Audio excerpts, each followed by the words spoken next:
সোনারগাঁ থানার সহসভাপতি জনাব আল মুজাহিদ মল্লিক আপনাদের সাথে এখানে উপস্থিত আছেন।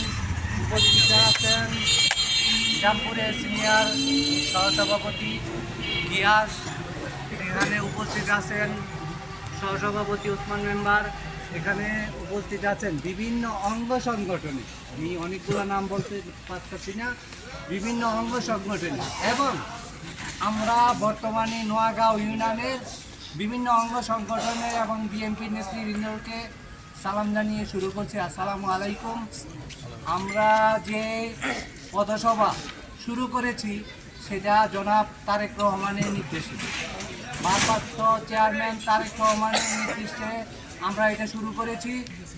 এই লিফলেট বিতরণ 31 দফা, সেখানে বহু কিছু আছে, সেখানে রাষ্ট্র মেরামত থেকে অনেক কিছু আছে, সেটা আমরা ঘরে ঘরে দোকানে দোকানে পৌঁছায় দিব, মাঠে হাটে সবাইকে পৌঁছায় দিব।